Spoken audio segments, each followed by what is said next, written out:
So I started to say earlier, my name is Shanti Rubenstone. I think most of you know that, but there's a lot of faces in here tonight that I don't know. So I'm going to back up now and just do a moment or two of introduction. Obviously, Connie and I are both teachers here. Connie is a naturopathic physician. I'm a medical doctor. Connie, when I first moved into the community itself, which is now 13, 14 years ago, I'm having trouble remembering, but some number of years ago, Asha called me and said, there's a woman who wants to ask you a question.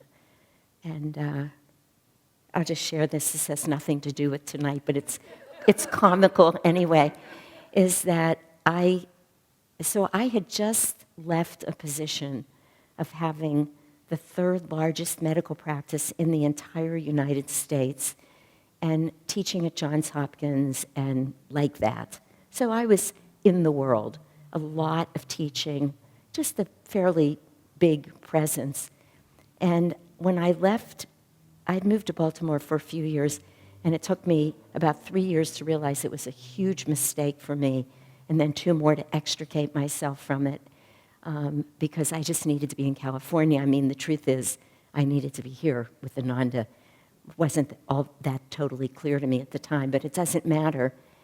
When I left there, I put everything I knew in storage, and I lived off of this little bit of money that I had saved in a cash way, and tried to spend the better part of a year not seeing anybody, which I did. I lived out of my little Jetta with no stove, no nothing, just like bread, cheese.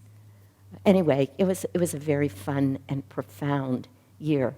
But I'm telling you this because when I came back, I immediately moved into the Ananda community. I had been involved with Ananda since 1978. And so there I was, sort of scrounging for furniture off the streets because everything I owned was in storage. One day there was a beautiful white leather couch, and I'm dragging it into my apartment.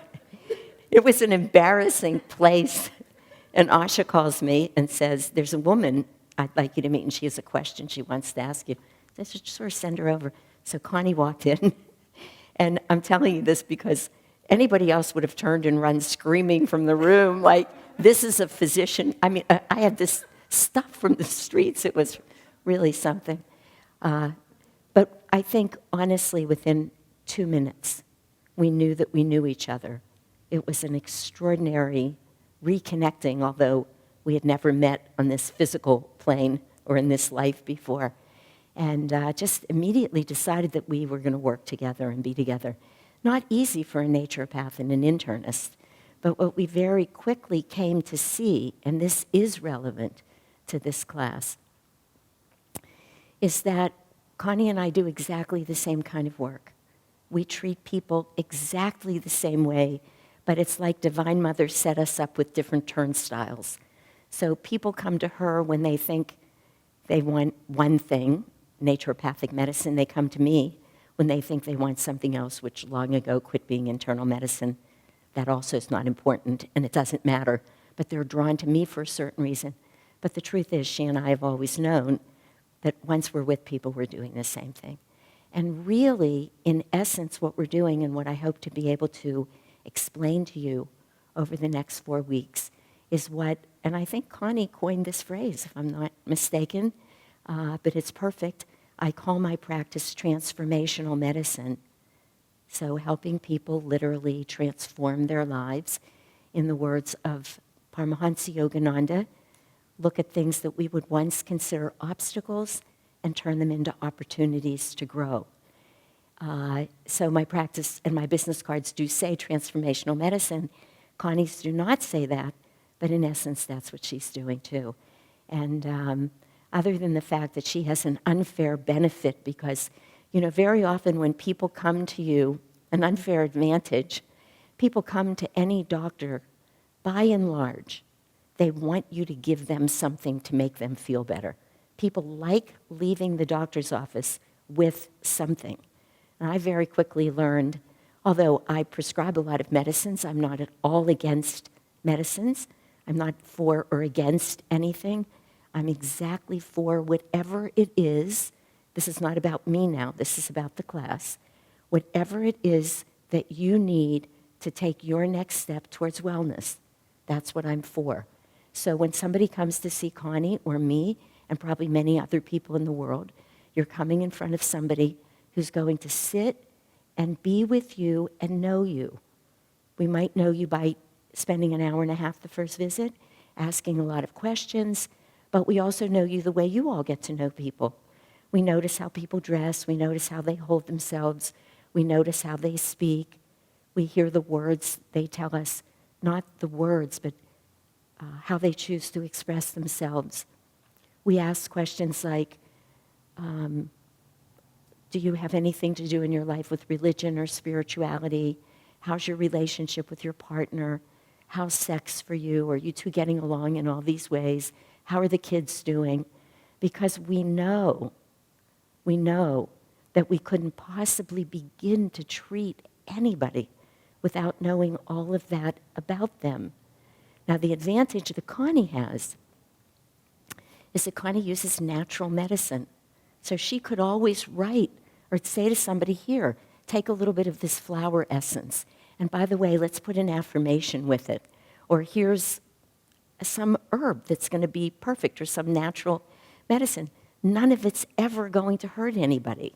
Whereas I'm writing prescriptions for antibiotics, chemotherapy, you have to be a little more, I can't always give somebody something, not in that way. So I very quickly learned to write prescriptions for things that I knew would help people take their next step towards wellness.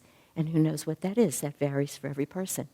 It may be that somebody comes to see me who loves doing art, but they got married, they became a mother, they've devoted themselves to their family, the kids are still growing up, the husband needs them, maybe they're also working, and they haven't been able to do their art. And they come to me because they're in pain. And that pain might look like anything. It could be a stomach ache, it could be a headache, it could be back pain, it could be a chronic cough that nobody's diagnosed, it can be a cancer. And I don't want to oversimplify this. I mean, Connie spoke beautifully to it, and I'm going to keep alluding to some of that. But the absolute truth is, every single illness, every dis-ease has to do with us being out of tune with our natural vibration, with the essence of who we are. It would be virtually impossible, other than for the masters, and this, I'm going to just say the sentence but not explain it right now, but these people, when I say the masters, I mean Jesus, Krishna, Buddha, these masters behind me, who I'm going to stop in a minute and tell some of you about. These masters who literally take on other people's karma for various reasons. So, Master died when he died in 1952. Was he 52 years old when he died? I'm thinking, pardon me? 50. Whatever he was in his 50s. So he died, that's pretty young. But it didn't have to do with his being out of tune with anything. So making an exception for the masters, for most of us, the more closely we can live in harmony with the essence of who we really are, and I hope to be able to help make that make more sense, right? So it's living harmoniously with a certain vibration, or when we're out of harmony with. Harmoniously, no illness. We're sitting still. We're sitting right in our very center, which means in that astral spine where those energetic vortices that we call chakras live. Again, all to be explained more. When we're resting there, when we are, how the phrase got coined in the 60s, centered. We always thought that meant calm, relax, but it was actually a brilliant phrase for meaning get into your astral spine, go right to the very center of who you are. Just like it is impossible to have your heart wide open and feel deep love and also hate in the same moment, They are mutually exclusive. They're different vibrations, different energies. Love is an antidote. Calmness is an antidote to fear. So just as that's true, when we are, the finer our vibration is, the less we do this, right, from one extreme to the other, because everything energetically has to come back to zero. I'm going to talk more about this, but I'm just laying this all out for you. This is where illness is. I was with a patient today in my office, and I've been seeing this woman for probably 2.5 to 3 years now. She came to see me. She walked into a class. I don't remember what the class was about, several years ago. At the end of the class, came up to me, very sweetly said to me, look, for whatever it's worth, money is no object. What do I need to do to see you? It was very sweet. I've been seeing her ever since. She was in the midst of a really painful, this like just finding out your husband's been having an affair, and in fact, he's been having many affairs, and just her life was in a total state of upheaval. And as we started being together, very gently, but from the very beginning almost, I would say things to her. I'm just going to say it to you, but I was very mindful about how I put it out because I didn't want her to have to shut down to take care of herself around me. I didn't want her to have to leave because she couldn't, because I was speaking something that wasn't the truth to her. But I basically said to her, as you heal, or we will know you are healing when you can actually hold this man in a loving place. And it was just unimaginable to her. She was so filled with rage. And it's interesting, I think she, more than almost anybody I've ever worked with, I felt like I really saw what happens to a family when, or at least in certain instances. Let me say in this instance, let me be much more specific. I felt the extraordinary pain in this family of being ripped apart the way they were and what the daughter had to lose and the in-laws and on and on. Today, almost 3 years later, she came in to see me. So we've gone from seeing each other every week to every 2 weeks to every 3 weeks. Now the last couple of months we see each other once a month. And she came in and she was just glowing. She looked stunningly beautiful. And I said to her, what's happening? And she said, I don't know. She said, but all of that fear that I've been talking to you about, all of that incredible angst, it's just gone. It's just gone. She said, I want to try and understand what took it away. And I said to her, for almost 3 years, you've learned to meditate. You've been meditating. You read something from the Bhagavad Gita every night. You go to all these different classes. You're at service a fair amount. Your whole life has changed. Everything, the way that you think about anything has changed. It's not one thing. You've been growing towards that for 3 years. And then suddenly one day we wake up and we say, I'm in a new place. I feel it now. As many of you have heard me say, you suddenly realize that you feel calm in the face of something that maybe even last week or 2 months ago or certainly 3 years ago you couldn't have imagined. And she said to me, I know you've been telling me this. She said, but I'm telling you, I feel nothing but love for him. And it just, I started to cry. She wasn't crying, but I was crying, because healing is like that. When you talk about wellness, this is what we're talking about. We're not talking about whether or not our physical diseases go away or not. Maybe they will as we grow spiritually, and maybe they won't. There's no way to ever know that. Quite frankly, very often they do. But even if they don't, the being that you have become, who can now cope with that, who can realize it as an opportunity to keep growing, or maybe it's still work for you, but you don't shy away from the work. Maybe you have to live with chronic pain. I'm not going to stand up here and say that's ever wonderful. I've helped hundreds of people die of different diseases. But some people die well or in a state of wellness. Wellness is an attitude that needs to be cultivated. It's a state of mind. It happens much more, not just in our minds, but with mind and soul, than anything that has to do with our body. We can meet 2 or 3 or sometimes 5 people in the course of a day who have the exact same thing. Call it what you want. Chronic headaches, chronic back pain, cancers that they're dealing with, pneumonia, partners that aren't treating them well, children who are in trouble, houses that just burn down.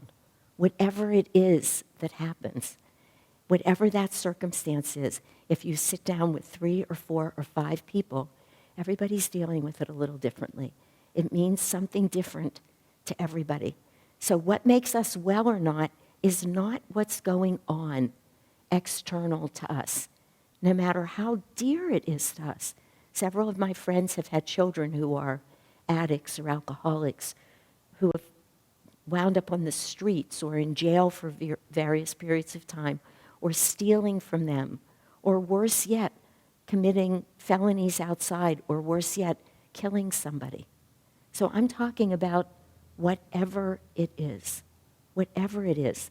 That is not what makes us sick or keeps us sick. That is not what defines us. When it defines us, we're not well.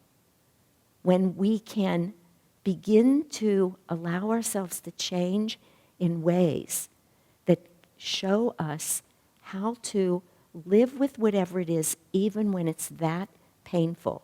Does the pain disappear? No. But everything about how we hold it changes. And moving from where many of us are now to that place where we can become more and more and more accepting of what is and see it as ours, not as if some mistake happened to us. I remember a story that some of you have heard me tell, that one of the teachers up at Ananda Village told. He taught it as a visualization in a class that he taught. His name is Bharat, and he's just a lovely soul, and almost everything that comes through him feels like this kind of wisdom. But he said, the next time that you're faced in your life with a situation that you think, why is this happening to me? Why is this happening to me? Is how many of us ask.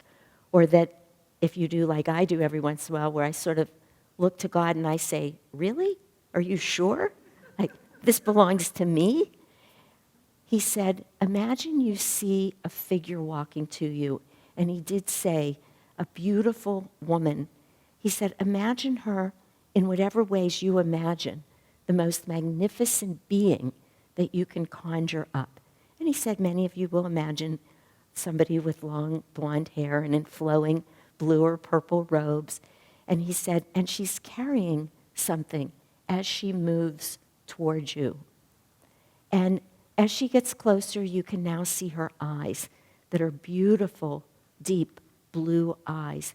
And she's looking at you with all of the love that you could ever imagine coming your way.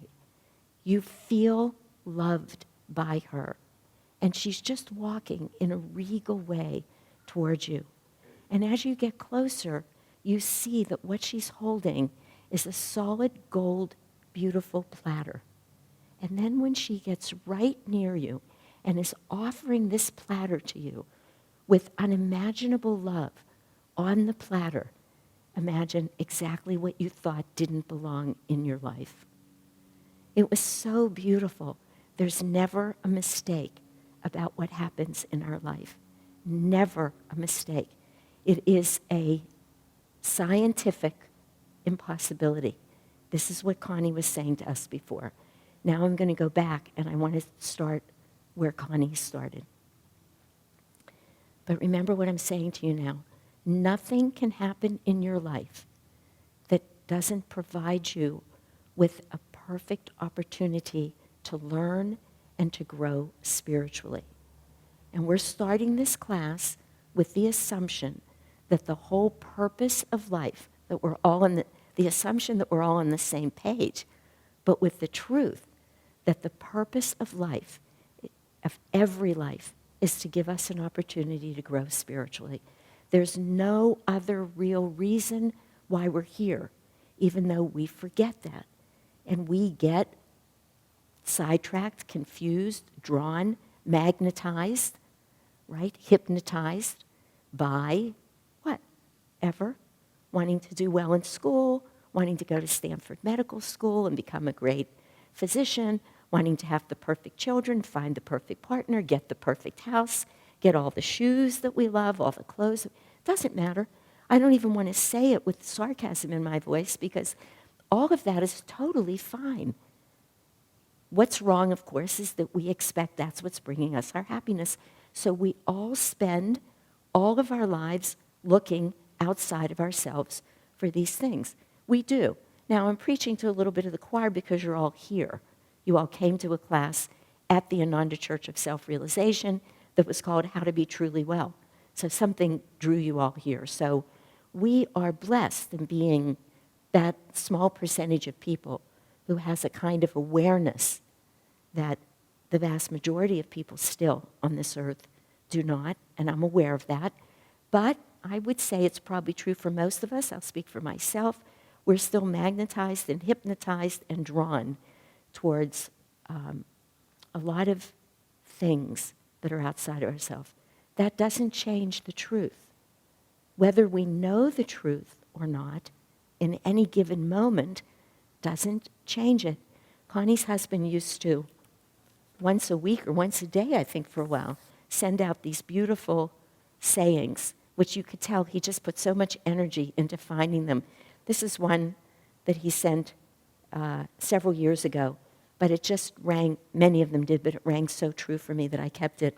It says, "It is the commonest of mistakes to consider that the limit of our power of perception is also the limit of all there is to perceive."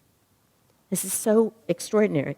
It is the commonest of mistakes to consider that the limit of our power of perception is also the limit of all there is to perceive. And we get caught in that, all of us. So I said just a second ago, truth exists, whether we see it or not. If you're in San Francisco today and you're in a fog bank, it doesn't mean the sun's not shining. The sun's shining the same whether you can see it or not. If you happen to be somebody who lives in a home without a radio or a television or any type of a receiver, does that mean that, the ball games aren't being played in San Francisco? Of course not.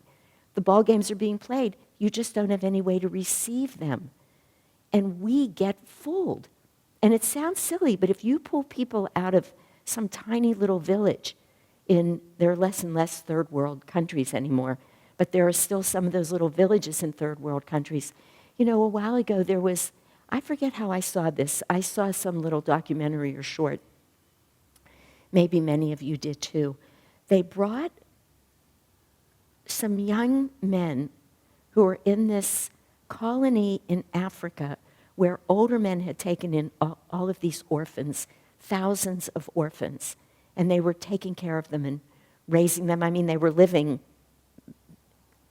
very simply doesn't quite say it, but at least they were providing a home and they were providing camaraderie and a sense of family and community and food. But somebody wanted to, I don't know why, I can't remember the premise of it, but they brought several of these men to the United States. And they put them in apartments and they took them shopping. And, you could see them. They would look at a water fountain or at the sink and they'd be like, what is this? Or a cabinet. Everything. They had never seen anything. They had lived in the fields in tents. And they had no way of seeing any of what we have. And you really see how limited your perception of reality is by what you've been exposed to. Nothing more than that. It's remarkable. If you travel a lot, you know it. Well, if we try and distill that into what Connie was saying to us. We are energy. Nothing in the world exists, nothing that isn't pure energy, because everything comes into being originally, literally, by superconsciousness. We call that God. We call it Divine Mother. Some people call it angels. Some people call it a higher power. Call it whatever you want. It doesn't matter. There was existence, a unified form of existence. As soon as any thought was put from that force, energy, out, it came out in a vibratory wave. And this is what Connie was saying, remember? Everything has its own vibration. This is essential. People who have come to my classes before know you hear me talk about it in every class, in almost every Sunday sermon, because it's the essence of the spiritual path. You can't move forward and talk about growing spiritually, which you could say equals being well, because it does. That's what we're here to talk about. Wellness is about spiritual growth. It's not about anything else. That's why my patient could come to me 3 years later and say, I'm holding him in pure love. And it just reduced me to tears. That's wellness. That's all the spiritual growth that she's done in 3 years. And 3 years ago, she was saying to me, but how am I going to love him? How am I going to open my heart? Tell me how to do this. Give me the medicine. Give me the way. Give me something. Fix me. I said to her, just rest. Breathe. Read a little bit of the Bhagavad Gita every day. Follow your breath. Learn to meditate. Just listen to some chanting. But I want to be well now. I want you to make things. Breathe. You know, we're all like that. I mean, I'm holding it up for you. This is an extremely bright, well-educated, highly successful, extraordinarily wealthy, sophisticated, worldly woman, just like us, you know. But that's how we get. How am I going to get fixed? And by the way, can I do it right now? But we're all on a path. So as soon as we understand these very basics, we are energy. We are, in essence, a thought of the divine. Really, in essence. I'm using that literally, not figuratively the way it's often used, like, well, at essence, this is, no. At our essence, we are a thought of the divine that's been manifested out by putting energy into vibration. So each one of us is vibrating at our own frequency. But you see, so is everything else in the world. So is the chair you're sitting on. So is the water you drink. And here's where it gets difficult. Not just the things. It's very easy even to imagine that. Even if I say to you, like I always say, the only reason you can sit on that chair and not fall through it is because you believe you're separate from it. And by that very belief, you're vibrating at one frequency, it's vibrating at another. And because they're different vibrations, they manifest physically differently in the world. So this is separate from me because it has a vibration that's different than me. If I could attune myself to the vibration of this stand, and this is out there, but it's the truth, I could walk right through it. This is how people walk through walls. This is how people, you know, many, many years ago, I didn't know any of what I'm talking about right now, nothing. But my husband and I, we were really into this. We understood that the mind and the body were connected. And we thought we were just phenomenal because, quite frankly, nobody else in medicine did. We were sort of in another realm. This is before, no, this had to be after. This was after I met Swami Satchidananda and had this really, the masters just came and got me and said, wake up, honey. We're here and we're going to show you. And that's a whole other thing that's not relevant to this class. Then I moved up here and I was in Stanford Medical School. And while I was up here in Stanford Medical School, my husband Barry and I met a woman who used to come up here once a month for 3 or 4 days, Filipino woman with her husband. They would set up shop in a little place in Redwood City Now, mind you, I was at Stanford Medical School. I was like considering myself seriously normal, usual, average. I didn't know these things. I just didn't know. And yet I was being drawn somehow. It's just interesting. I mean, to me, it's interesting.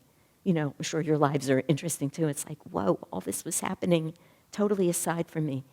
She would do psychic surgery. We watched her. I was there like this little thing, didn't know anything, you know, studying biochemistry and anatomy and physiology. And then, oh, by the way, on Thursday night, let's just go watch her put her hand right inside of somebody's abdomen and cure a cancer. That is very, very strange. But here's the thing. You start watching and seeing these things enough, and you realize that my ability to perceive things is not the limit of what there is to perceive, because I couldn't make any sense out of that.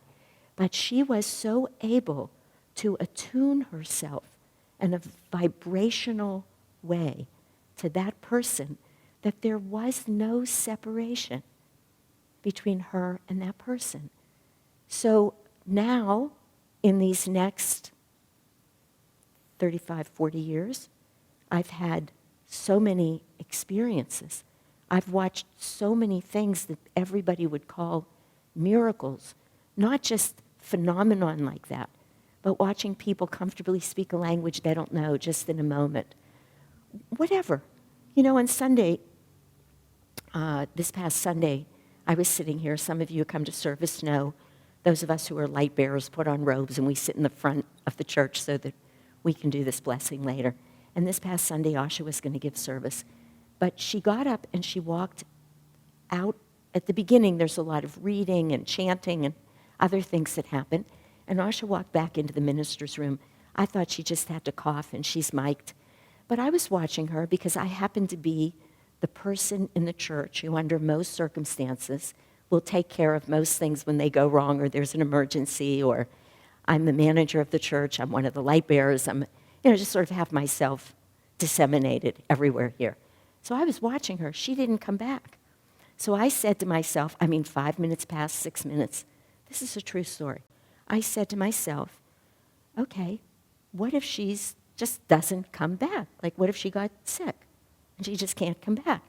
Shanti, you're going to get up there and you're going to give a sermon, and you don't even know what the reading is today, So I was listening to the reading, and I had an inspiration.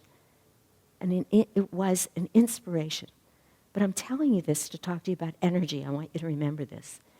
I said to myself, if she doesn't come back, I'm going to get up and I'm going to give a talk on how would life be different for us. These are the exact words I said to myself, honest to God. How would life be different for us if we decided to really see everything we have in our lives?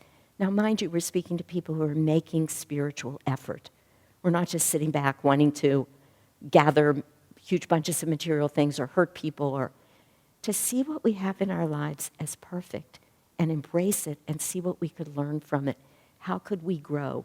What if we decided to imagine that everything in our life is exactly as it should be? 2 minutes later, she walks out, and she stands up, and that's the talk she gave. That is exactly the talk she gave. For those of you who are here, listen to it again if you don't remember. She talked about, now, how could that be? How could that be? It wasn't like from the reading. It was an inspiration because, as Master said, thoughts are universally, not individually rooted. It means that when we're calm, when we've just meditated, when we're in our center, when we're focused at the point between our eyebrows, we have access because we're vibrating. We're out of this duality. Oh my God, what am I going to talk about? Dear Lord, if I have to get up there. No, Master, you tell me, what will I talk about if I have to get up and give a sermon? It's not easy to get up and give a sermon that's being broadcast around the world when you don't even know what you're supposed to be talking about. It's just simply not. And, it wouldn't be for me, let me put it that way, like in that moment. And yet somehow, with perfect calmness and clarity, it came to me the same thing that had come to Asha. I'm not saying we gave, we would have used the same words, but it didn't matter. Because when we work in ways to refine, when we know that we're nothing but energy, and all energy has both a vibration to it, which is exactly what Connie was saying, and that we begin to let ourselves believe that the limits of what we can perceive is not the limits of all there is to perceive, but that things are happening that we just can't see yet because we haven't refined ourselves enough. And that as soon as we can, that we will be able to know. So Connie was trying to show you pictures of that energy. And she was saying, whether we know it in our minds or not, we are in every instant of our lives being affected by every instant of everybody else's life, by where the sun is, by where the moon is, by what colors you're all wearing, whether you're smiling at me right now, whether you're making good eye contact with me, or whether you're looking like what I'm saying is making no sense. Everything, and it's not just human feedback. That's why she talked about color. That's why she talked about sound. That's why we talk about getting a feeling in our gut when we meet people. That's why we instantly say, dear Lord, what is that person doing in those bright green pants?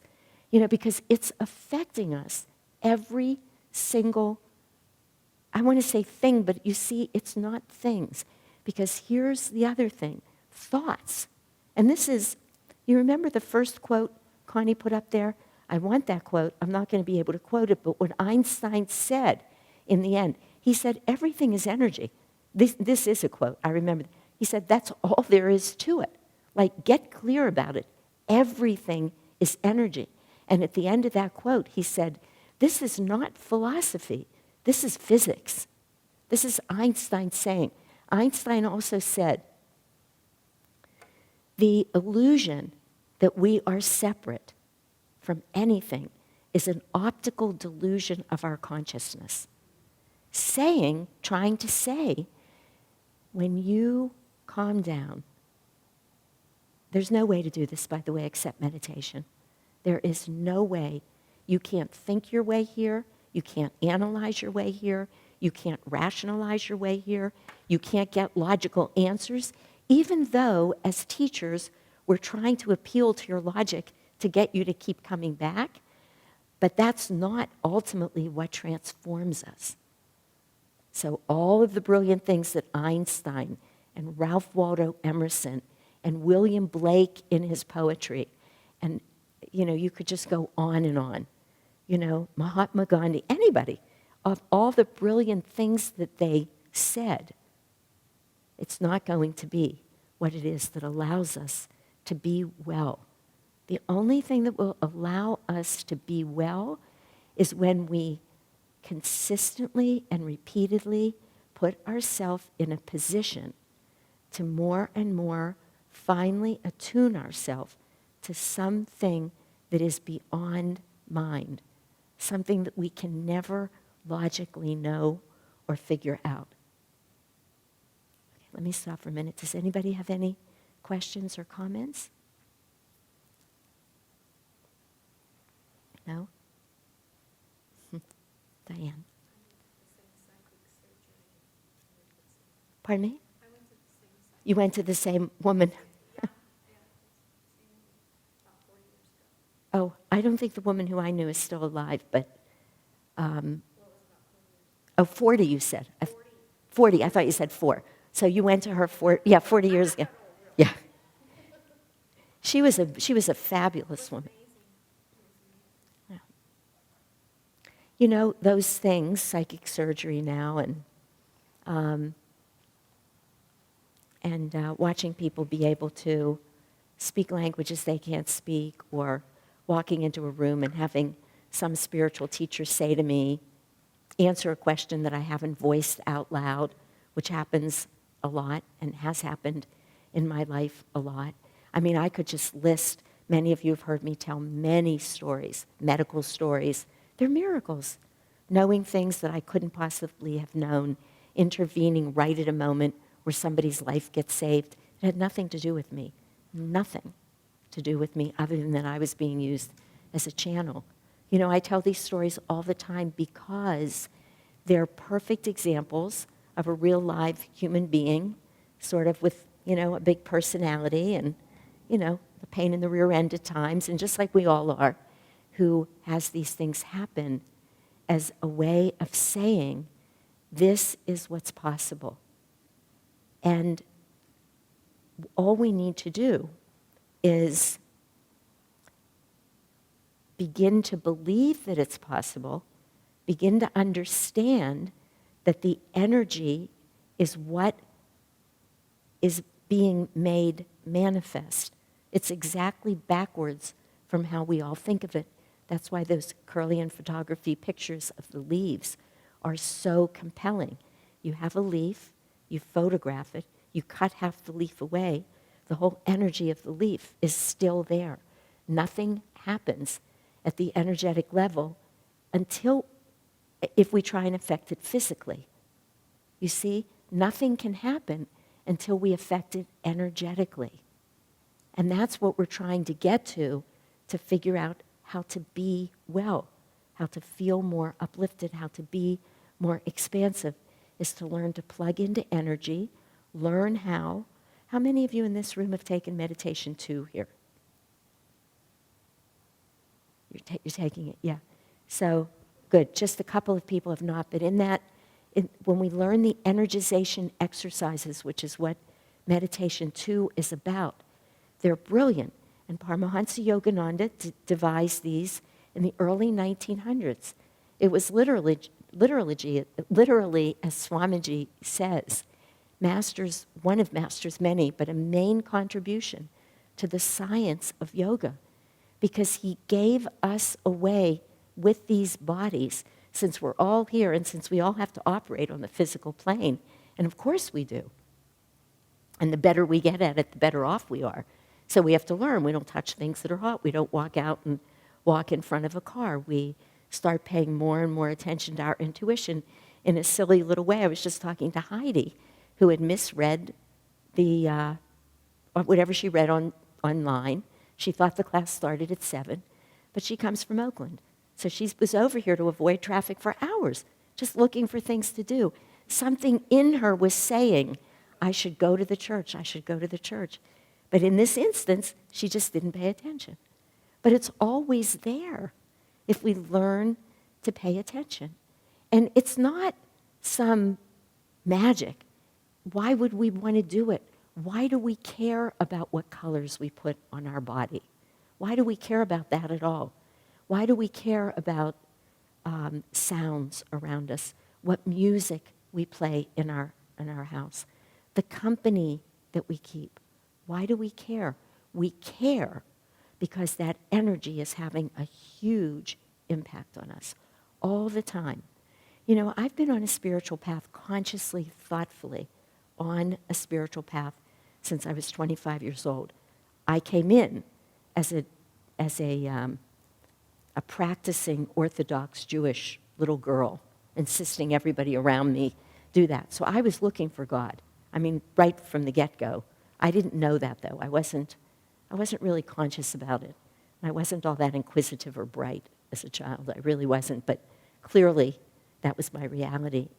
Anyway, so this is a long time for me. And I can see that I've made a lot of spiritual progress. And those of you who know me know, I mean, I do what we do in our community. I meditate a lot of hours during the day. Really, my whole life is Ananda in one way or another. It's just all, and Ananda is my spiritual path. That's all of what it's about. But a month ago, I took a vacation that I've been taking every year for 25 years with 2 girlfriends. We go down to Mexico. Where we go has changed because Mexico's changed so much, but we're always looking for that undiscovered beach, the quiet, the calm. So far, we've still been able to find it, but we're running out of space soon. We're going to have to go to Belize in a few years. But anyway, we're on that beach. I was there. I only stayed there 4 days. But I was aware, and I wake up every morning, meditate for 2 hours, then take a walk for an hour and a half by myself. And I would say to myself, make this a walking meditation, Shanti, which is not something I do, but just trying to stay conscious. It's in a place called Tulum, in case any of you know where that is. Tulum has now become the town, the area itself, one of the 15 most highly visited places in the world. So it's active, but we're in this little hideaway. But by the time I was ready to leave there, I was completely and totally clear that my consciousness had been changed in ways that I did not like, even though it was a deeply relaxing vacation. But no matter how hard I was trying, and I've been trying for a lot of years, no matter how much focus and energy I brought to it, and every night meditating. You know, my friends knew I meditated for an hour before dinner, meditated before I went to bed, and it was very quiet there. But Mexico, it's just a different energy. There's a lot of sensuality in these Latin countries, and a lot of the music's different that you hear coming through the air. Well, it just pulls you. It just takes you. You cannot help it if you're not a master. So that everything we do in our lives makes a huge difference. Every choice that we make, if it's unconscious, so be it. This is how people say, I don't know how that happened. I don't know, just found myself there. You know, the common phrase that I used to hear a lot when people would come to me pregnant, not wanting to be, I don't know, it was weird, I just found myself in bed with him. What do you mean you just found yourself? You know, it's like, how could that happen? No, that's what we call unconsciousness, right? Literally. And wellness means exactly the opposite. It means getting conscious. It means living consciously. You know, I'm telling you, I'm going to just tell myself, I'm so embarrassed.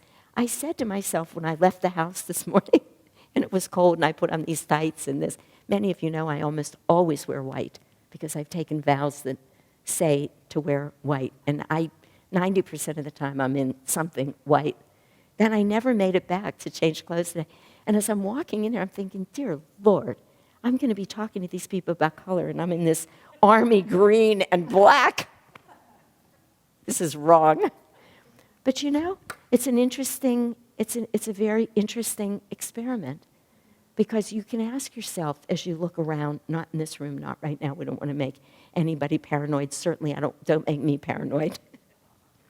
You know, how are you affected by colors that people wear? Or, you know, it took me years to start noticing people whose foreheads are permanently grooved, as opposed to, honestly, a lot of the yogis who I spend my life around who are not very fast. So people are always like this, always trying to think and worry and figure things out. And, you know, I mean, I look at a lot of my friends now, and it's just remarkable to me, you know, or the way people carry themselves. Who presents heart first? And how does that affect you? How does it make you feel? What would happen if you started taking time to listen to yourself? To just take time instead of moving by habit or spontaneously into what we do. I have to rush here, I have to do that, I always eat this, I don't do that. What if we stopped and just allowed ourselves to have an experience of what's going on? I know many, many years ago, I was 28 years old. I remember it like it was yesterday. I was living in a house in a town called Leucadia, which is right next door to Encinitas. It's the next little, I mean, it's, you know, like if you take the next step, you're in Encinitas. I was drawn there. Master just wanted me. I didn't know anything about Master. But I mean, whatever I was doing in Leucadia, California. But we owned a home there. And I was sitting having coffee one morning.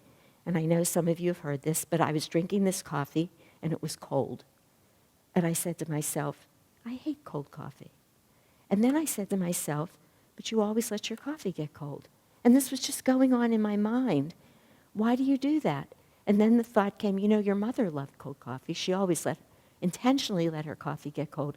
And then I had this horrible knowing that I had no idea who I was or what I really felt about anything.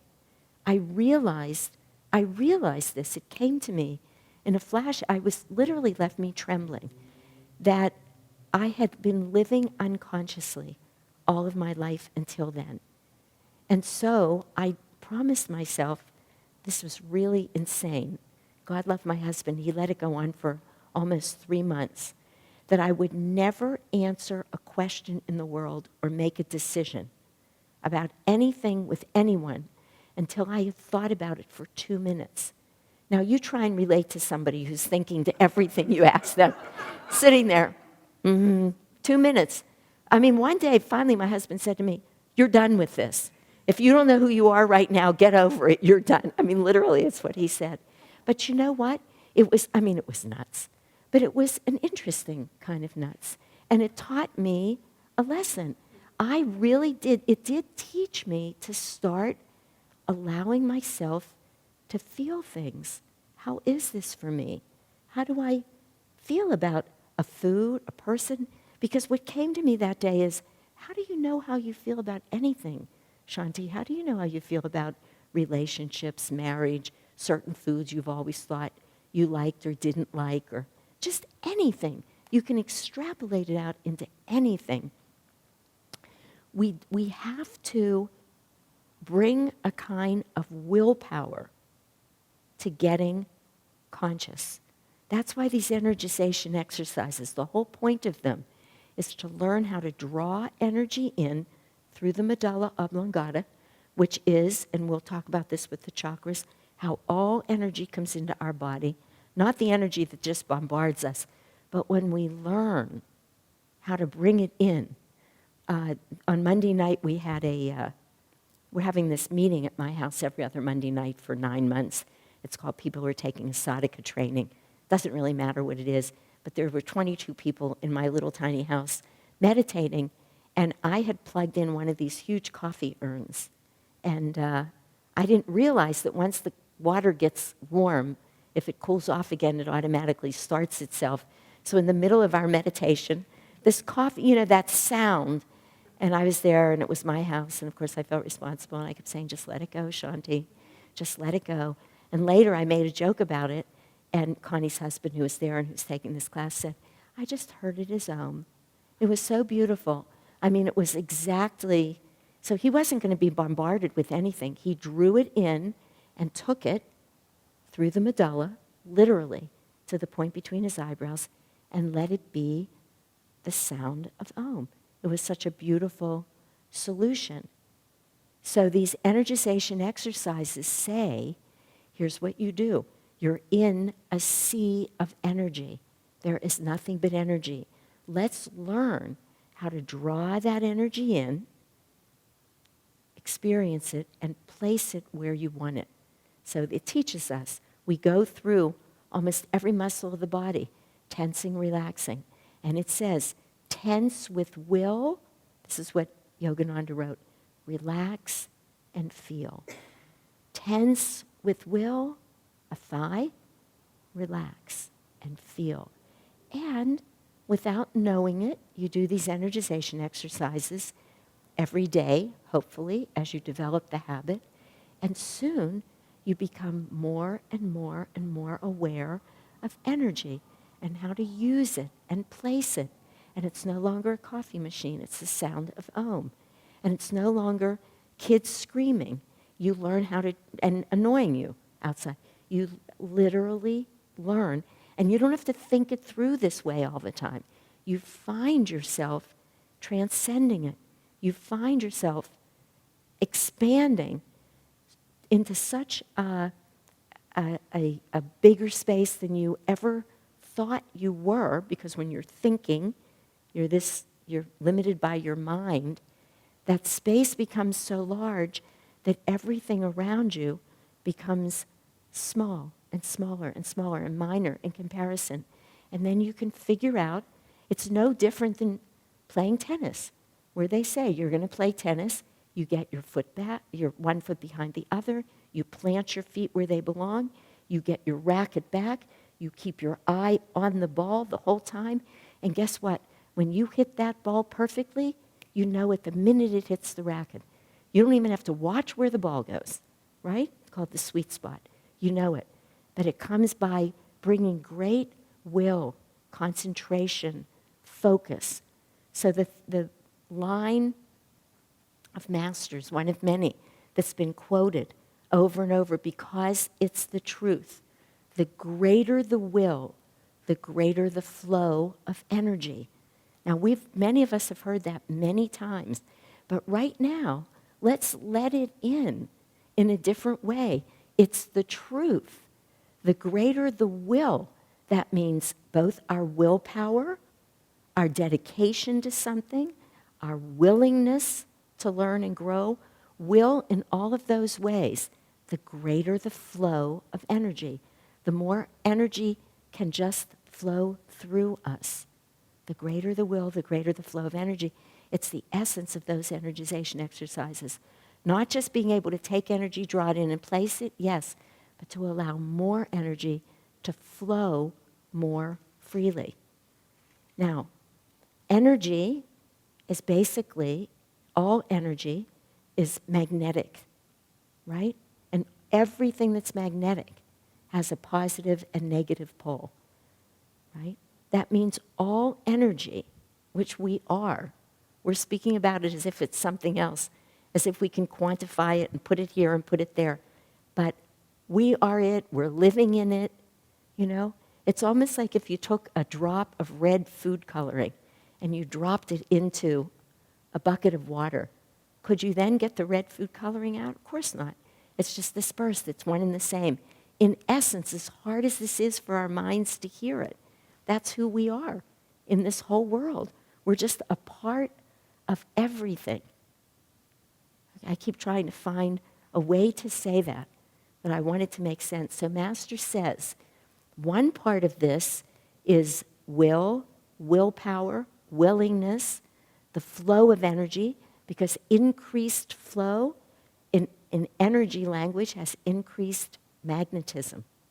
It just does. We know that from electricity. You know, we know it from the things we know it about. If you take water and you let a lot of water run, isn't that in fact how we make electricity? It's the same exact thing with us. So we want energy flowing. We want to be one with all the energy. But then he says, none of this will serve you unless you develop awareness. And that really, in essence, is what we're trying to do. That was, to me, the purpose behind Connie's whole slideshow, is to make us aware in all these different ways that we walk around unconscious. Let's get conscious. I know I just said this before, of color, of sound, of the food that we eat. When she said, and it was so brilliant, we don't just eat organic food because what? Because we think we don't like pesticides, or we think of it as being cleaner and it's nicer. It is something entirely other. If you eat what's organic, energetically, it doesn't look at all like regular farmed food that's been sprayed and somebody's been trying to kill the bugs on it, but not it. That's silly. That's why none of us want to take chemotherapy. Can chemotherapy only kill a cancer cell and no other cell? No, of course not. It's not that smart. So a lot of damage is done by chemotherapy. Now, if it happens to save your life, it's perfect. I'm not against chemotherapy, believe me, but we have to be aware. It's just out there. It's not operating with a consciousness. But we are. We are conscious beings.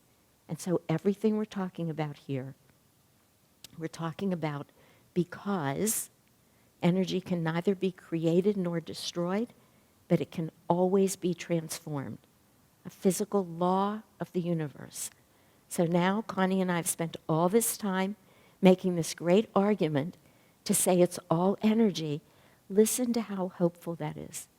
That says we are nothing but energy, and energy can always be transformed. It is so powerful. We can become anything. We can do anything. We can transcend anything. we have enormous, unlimited, infinite power to get and have exactly what we think we want to be, do, have. And really, the bottom line for any one of us, no matter what form it takes, as Swamiji always said, there's two things that everybody has in common. We want to avoid pain and find love. Everybody.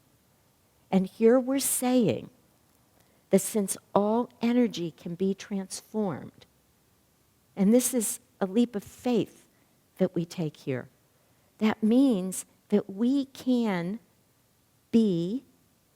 take who we are and transform ourselves literally into love. Not just love somebody. That's different. Connie showed you the 8 attributes.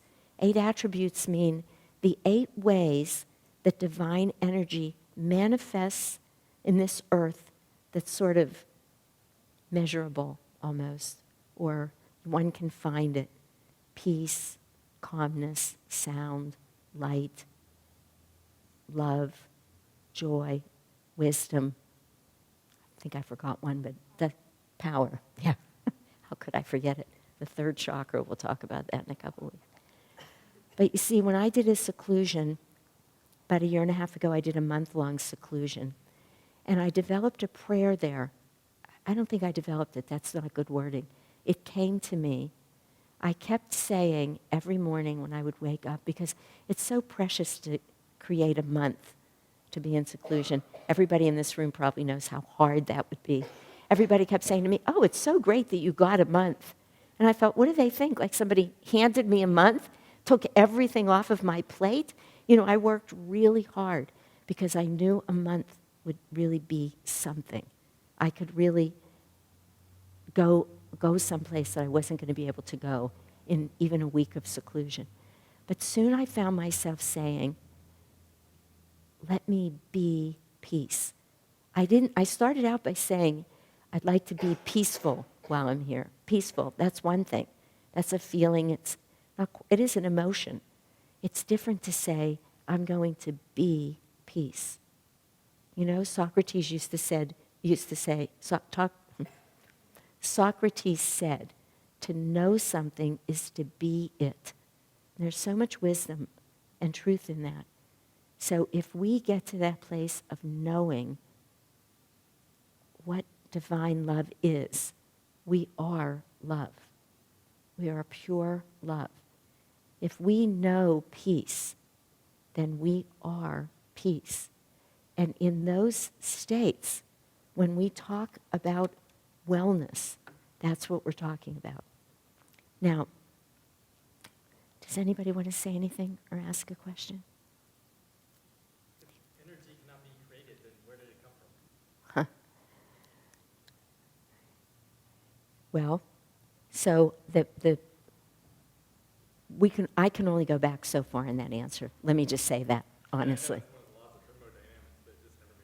It's a law of thermodynamics, but you know, well, it came from one infinite source of energy, which is what we call God. And if you ask me where did God come from, that I can't answer. But if you just start with, and this is a very complicated issue. There are many people who can never find their way onto a spiritual path. I'll tell you this because, you know, we're very intellectual beings. It's part of the sadness of who we are and the extraordinary difficulty of getting to this place of pure love, pure peace, pure knowing, because the mind jumps in and it wants to have a rational explanation for everything. And of course, I understand that. You know, I don't happen to be an intellectual. It's not my forte or my calling. You know, I'm of average intelligence, but I'm not an intellectual.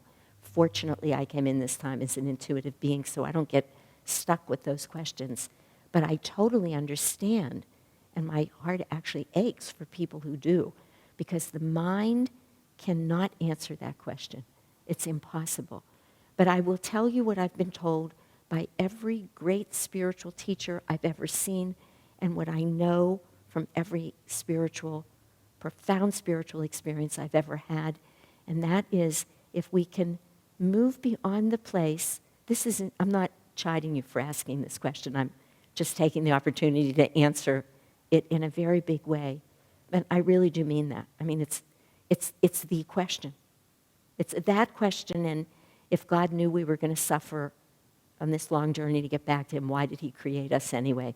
Those are the two big questions. Where did it all come from in the beginning, and why did he ever let us go if we were going to suffer?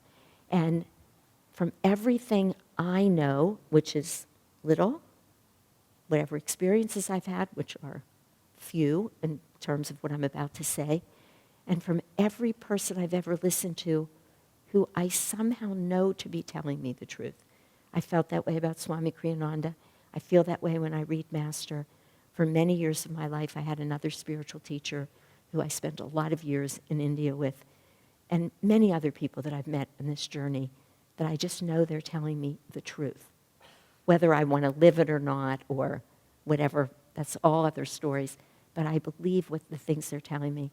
I know that as I continue to meditate and have these expansive experiences, one day that question will disappear completely. Because I'll be living in the truth of it all, where you can't explain it with your mind, but you're living it and you just know it. And those are very, very, they're impossible to talk about, because every time we speak, we're trying to appeal to somebody's logic. And Master himself said, I used to use this example all the time. It came to me years ago in my teaching, but only about 2 years ago I read, Master used it too, because it's, I mean, not two, but he used it first, because it's so perfect. If you had never in your whole life tasted an orange, no matter how many times I tried to describe the taste of an orange to you, it would just be impossible. You can't say it's like or this, it's unique. An orange has its own unique flavor. From the minute you taste an orange, every time you taste anything orange after that, you know this is orange. But you can't, there are certain things on this path, any spiritual path, I don't mean the path of self-realization only. We simply cannot know other than by having the experience of it. And the only other thing I would say, because I think what I felt about Connie's talk, and maybe nobody else felt it, is that, boy, that would really be a stretch for a lot of people, some of what she was talking about.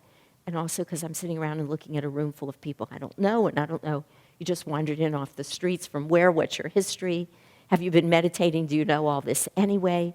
Or is this whole language new? So, you know, here I am. We put this class together. I feel a little responsibility that you at least feel we're speaking the same language. I didn't know as I was listening to her, because what she was talking was profound and outside of the realm of the way we usually think about things. It just simply was. Somebody tells you that you can cut a leaf in half, you can trample it, you can crumble it up, you can do whatever you want with it. You're not touching its energy. And if the energy just stays there, it'll just form another leaf. I mean, it's just what will happen. It'll recreate itself, because energy will manifest that way. It has to happen. Well, we don't usually think about that, you know? We don't usually think that if we want to try and cure an illness or calm a feeling or transform in some way, that we can start wearing a blue scarf around our neck and it will change us, that it will allow us to speak about things that we've never been able to speak about, to speak the truth, to find ourselves in a way that we can express ourselves. We don't have to think about that. We don't have to work hard to get there. Just start wearing a blue scarf around your neck, you know, or things like that. Who thinks like that? I mean, most of us just don't, but it doesn't make it any less true. So we're working here. We're seriously outside of the box. So what I want to say is, certain things, we just have to have the experience. Not only do we then know it to be true, we no longer have a question about it. Not because we know it to be true, but because being there dissipates the very question of it, you know? When I'm an internist, and I have a subspecialty in the field of chemical dependency. So I've worked with addicts and alcoholics a lot in my life. And addicts and alcoholics happen to be, they probably have the highest incidence of people who are abused as children of anybody. And in many ways, how they have learned to cope. This is not exclusively the cause of the disease by any means. but there's a high percentage of addicts and alcoholics who've been abused in some ways. And I used to only work in this field in the Sequoia Hospital in Redwood City. My husband and I created the chemical dependency program there. I mean, it was a big part of my life. And I would be working with people who had been badly abused, stories that I will not tell here. I've quit telling them long ago because they're unbearable, what one human being can do to another. And I used to, initially, when I first got into it, I would say to them, look, if you can just do this, if you can let us in, if you can practice this or do the 12 steps or whatever it was, you will be able to have love in your life. Imagine you'd be able to have love. This is how I used to talk. I mean, much more than what I'm saying. And it was real and it was sincere. And I think the very love that I felt for people allowed them to heal. But it took me a long time to realize they had no idea what I was talking about. They had never experienced love. It was nothing more than another word. What did happen, because I just was who I was, that was a blessing for me, for them, but I genuinely loved them, one person at a time. Literally, I have felt that way about all of the clients that I've been privileged to see now over all of these years. So my words didn't mean anything, but by the time they had gone through what was in those days a 3-month program, they had an experience of love. And it just transformed them. And it was so profound. But there were no words in the world, there were no examples, no stories, no nothing I could tell them that would take them there. Just having the experience. So that was a 20-minute answer to a... The reason I bring up that question is because, obviously energy can be created because everything's energy. So I think a lot of the thermodynamic are belief. I can't, let me just say, let me think of it. He said because everything's energy, then it had to be created. But again, he's going back to the very beginning of how anything ever came into being. And I don't have the answer. Several times, there is a place in the autobiography of a yogi where Master speaks to what happens when this question gets asked. But I don't have the answer right here, and I have to mark it next time. And I'm not sure that who could, you're not even really asking a question. You're making a statement. You just think it's a belief. And what I do agree with you is that, you could call anything a belief, but here's the challenge that I'll give you then. Because who cares about a belief? As Swami always said, people believed the world was flat. They believed a lot of things. None of it turns out to be truth. We have to find truth. So what I would say is, if you begin a serious practice, anybody, I'm not just speaking to you, of meditation, and you meditate regularly, that there's a very good chance that you will be able to move from belief to knowing. But it's a scientific experiment that each of us can do, but we can only do it inside of ourselves. And there's no logic. There's no way, we could talk about this for a long time, but it wouldn't change anything, because there's nothing I could say to you that would have you believe that it's anything other than a belief. So, but what I will say is what I said before about the way Connie's able to practice medicine, which, by the way, is brilliantly and with a lot of intuition, and she's remarkable. So I'm saying this, and this happens to be the truth, but it by no means demeans what it means to have a brilliant, intuitive lady practicing naturopathic medicine. Not all naturopaths are created equal, and she's one of a kind. But like naturopathy in the hands of somebody who's good, it will not do harm. It really follows, who's the father of medicine hundreds of years ago? Hippocrates. First of all, do no harm. That's one of the first things we learn in medical school. Hippocrates said, first of all, do no harm. Well, boy, have we found ways to do some harm in medicine. Well-intentioned, it may be, but a lot of harm. But not in naturopathic medicine. Also, not with these teachings. So if you meditate, and you don't get to samadhi this lifetime, you don't get to that place where you know what all of energy is. What is superconsciousness? We use the word. Well, you're certainly not going to get hurt along the way, doing a little chanting, coming to classes like this, listening to the talk, spending time with other like-spirited beings who are positive and uplifted. I mean, if everything we say just sounds like gobbledygook, then people just quit coming. But if there's anything that's resonating, that's drawing people back, then you can't get harmed here. And I think that's really a very meaningful thing. Catherine? Get off a little bit. You mentioned that there's a negative energy as well as a positive energy. There's a polarity in energy. That's interesting because there's not a polarity in love. Is there? Love, hate. No, there's not a polarity in pure love, but you see, Tell me about negative energy. I mean, where does energy, how does energy, well, you know, people have, energy basically positive? no, not necessarily. I mean, what about the people who are filled with hate, or the people who are killing other people, or the people who are, bombing places, or We who, are all energy, so that means we are all both positive and negative energy? well, we are, because we're all, every one of us in this room, I can say, without exception, is still living in this state of duality, separate from that energy that created us, sometimes I think through thought and vibration. So the purpose of our lives is to, I just want to look up one thing here.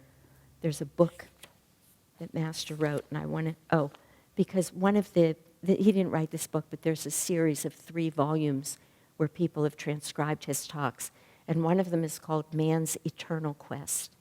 Yeah, and so it's funny. I've read every talk in that book, many of them many times, but only today did that title hit me, Man's Eternal Quest, which is really, again, as I said now over an hour ago, the purpose of this life is to really find our way back, not to some external thing that is God, but to that divine center within ourselves.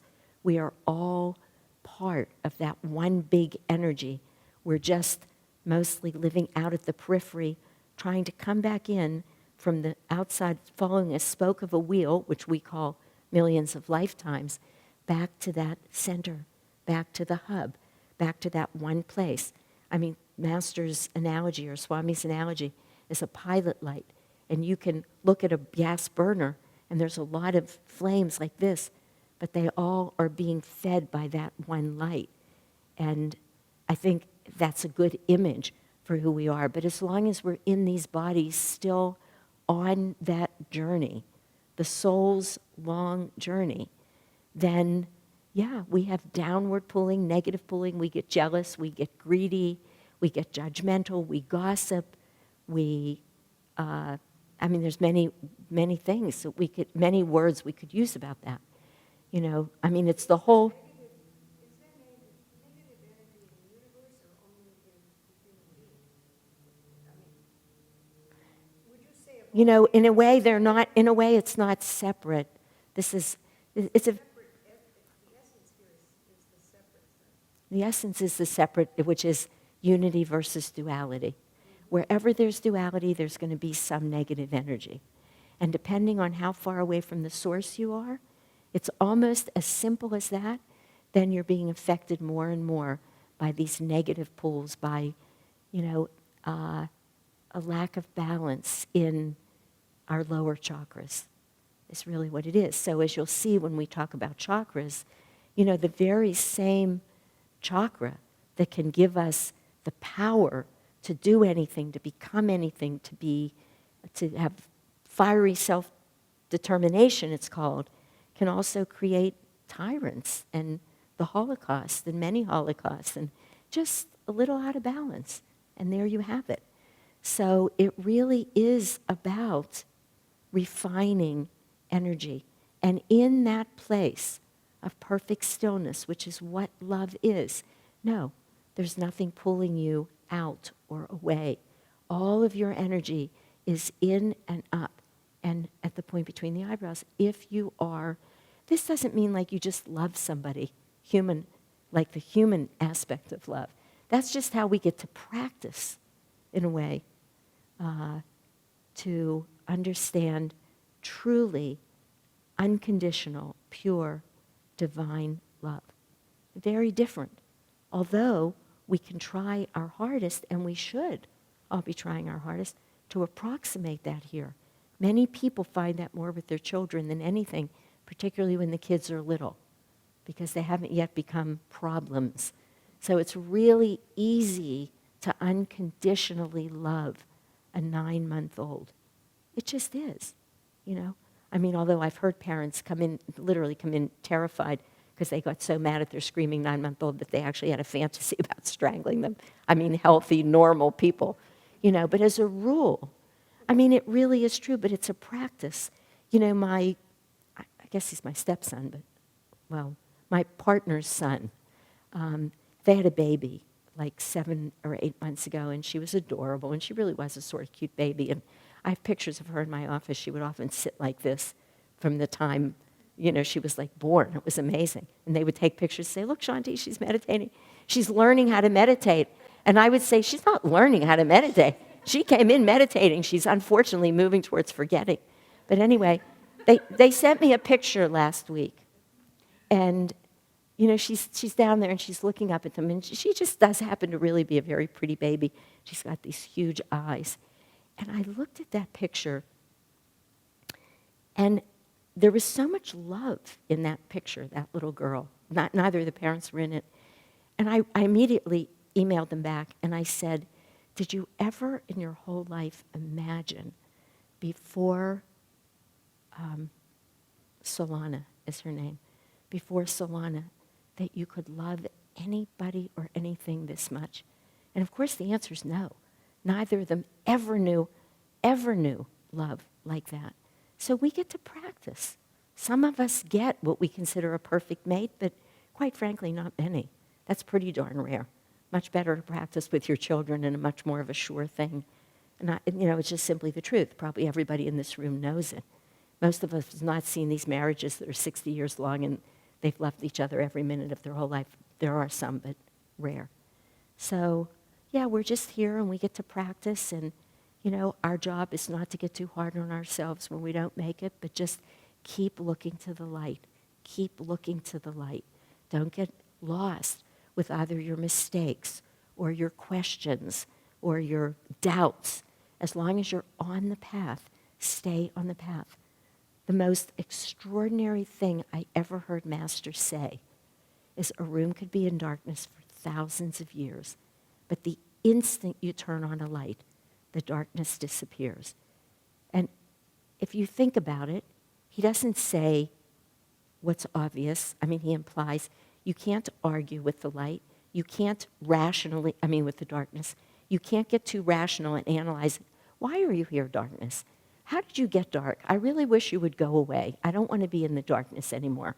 Darn it, I'm really mad at you. Quit being dark. Come on, let's talk about this. What's the purpose of being dark? None of that works. All the ways that we live our life as human beings, you cannot get out of the darkness, but you find the light switch, you turn it on, and it's light. And it's such an extraordinary analogy. Our job in life is to look for the light switches and to quit, or help ourselves, I should say, just keep ourselves moving away from all those tendencies that want to keep us here. Because if we think we have to stay here until we get the right answer, or until we convince our partners that they need to be different, or until we get the 3 perfect children who go to the 3 perfect schools who do, you know, guess what? We get to keep coming back, you know? The more we think that what's going to make us happy is having more of what we already have, the more stuck we are. Swamiji said, transformation, he says, you cannot suppress or imagine delusion away. You have to truly release it by raising or releasing energy.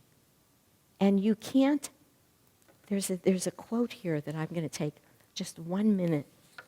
There's a book that I read in my life many, many, many times called Callings. And it's a book that was written by a man whose name is Greg Lavoie. And there's just so many brilliant quotes in there. And I just want to try and find one for you, and I'll end with that. But let me just see if maybe I didn't bring it in these. Darn it. It's so brilliant. If I didn't bring it, I'm going to bring it and tell you. I could have sworn that it was in here, but it must be in another set of notes that I looked through today. But basically, see, what's so clever about him is he finds the fewest number of words to say this. But he's saying, God and our soul, one and the same, really, know the truth. And you can't fool them by just sort of, I forget how he puts it, but by smiling and saying cheese. We just can't put it on like that, which is really what Swamiji's saying here, where he says you can't suppress or imagine delusion away. You have to literally transform, and then it's gone. But it's the only way, is to begin to start living consciously. It's really what we're talking about. That is how to be truly well. Just start living consciously. The answer is so simple that we can hardly focus on it. We can hardly grasp what it means. But it's just a practice. It's just every day coming back, remembering again, oh yeah, wait a minute, to pay attention to myself. Why am I having that nagging that I should be doing this or going here? Let me listen. Let me learn to be still and listen. Be still and know that I am. Wellness exists in that place of deep intuition, pure love, pure peace, absolute knowing that we are one with all there is. That is really what wellness is. Comments or questions? Larry? I'll just add that something that's been helpful for me, like almost from the beginning on the spiritual path, is just paying attention to what things, situations, and practices lift my consciousness, lift my life condition, make me feel more joyful or calm, or bring me more towards that light or hug or centeredness. And, I would come to a class like this for no other reason than that, because I know it moves me in that direction. Yeah. And by just paying attention to how I react to different things, I get the kind of feedback that I can make good choices, and if that's my goal, live a life that way, by reading spiritual books, by trying to help another person, by trying to be of some service, listen to uplifting music, being among like-minded people. The proof's in the pudding. I experience it, and I know it to be true. And the payoff is, an inner life that I enjoy living in. Yeah. I'm willing to pay attention a little bit and walk toward those things. See, I love what you're saying, of course, because it's such a valuable, we will get as the class goes on to tools, but that is certainly one of the main ones. Just pay attention. Does this make me feel better or worse? Because for you, who is clearly somebody who's been on a spiritual path probably many lifetimes, it's listening to, you could be playing a CD of Om in the background in your home, or you live in spiritual community. For somebody else, what might make them feel better is, starting a business that serves people or working in a soup kitchen once a week. But the point is not the what we're doing, but what we're doing, is it opening our hearts? Does it have us feel better? Does it have us feel like, yes, I'm right where I am supposed to be? Is this my next step on the spiritual path? And that what you're saying about that is so real and important. Pay attention. Ask yourself, does this make my chest feel tight? Does this give me a stomach ache? Or does this make me feel calm? And do I feel safe here? Do I feel trusting? So we're just plugging in, not to the specific, because if people's energy is too tamasic, and you try and sit them down and say, now listen to inspired music. Oh my God, it drives them crazy. It took me a long time to know that I kept wanting to say to friends or my husband for the longest time, no, honey, listen to this, do this, sit still, listen to this music. Well, it's just horrible for them because it's not where their energy is. What is our next step? Self-knowing, self-awareness, and then being willing to say, what's the next step on my spiritual path? This whole path, this whole journey to wellness, it's directional. Wellness is a journey. It's not a destination. It is a destination, but it's every step of the journey is wellness. I don't know how else, I'm not saying that well. It's a journey, and it's a path that we're on. And as long as we're taking our next step on the path, then we're taking ourselves towards that place of living well. And we each have to decide where we are and take our next step, not anybody else's.